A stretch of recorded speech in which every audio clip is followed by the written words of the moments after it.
Hello, I'm Daniel and welcome to the Emunah Project. We here at the Emunah Project are continuing in our series of videos with respect to inspiration, education, information, guidance, advice, and I want to talk about names.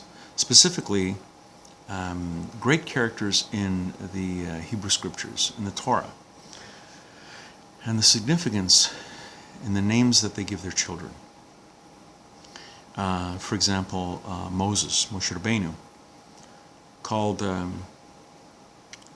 his son Gershom. Why? I was a stranger in a strange land. Ger is a stranger, also convert.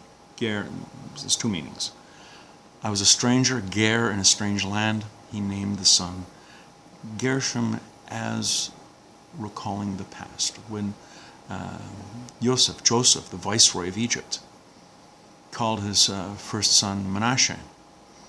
It was in the book of Genesis. Why? Because God made me forget all my hardship and all my father's household. We have a funny little thing happening because he names Manasseh as a remembrance that God made him forget the hardships in the father's house, the way the brothers treated him, sold him into slavery and all that. It's a remembrance. There are people who attempt to erase and eradicate the past. They're ashamed of their history, their family history. They try to remove the culture, the way of life. They're ashamed of it.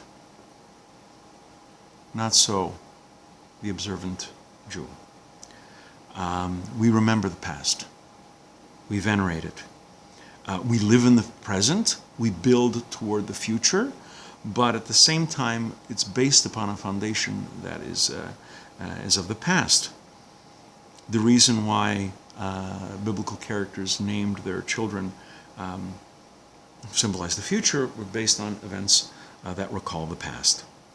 Why? Why do we do this? Why this thing about the past? It's by connecting with the past that we're assured of a promising future. Why? Why is the past so important? Why this fixation on the past? It's in the past. Who cares? Why the crucial role in our lives? Someone who doesn't acquaint himself with the past doesn't really have a good grasp on what's going on in the present. Anti-Semitism, for example. You can't really get a good grasp and fully appreciate anti-Semitism until you study and you look at its history as it happened over the century, over the millennia, the different kinds of anti-Semitism, religious anti-Semitism, cultural and ethnic anti-Semitism, social anti-Semitism. Looking at the past makes you appreciate the present. Gula, redemption. You don't really have a good concept of redemption until you study Golus, exile.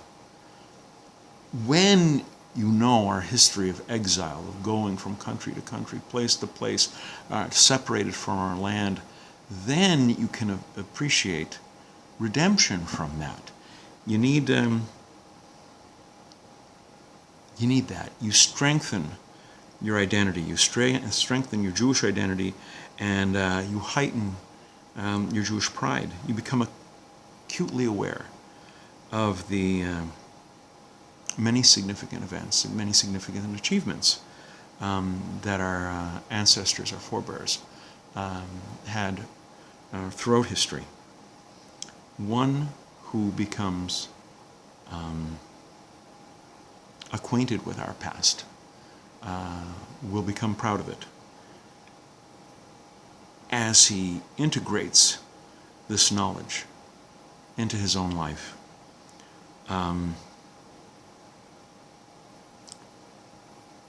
Luckily, we will see how many of today's problems, their issues, the challenges, have been confronted by the Jewish people in the past. And as the saying goes, one who ignores the past is destined to relive it. We're going to be doing more videos along this line. Please come back. Please watch. Please learn. And until next time, on behalf of the Emunah Project, I'm Daniel, and thank you too much.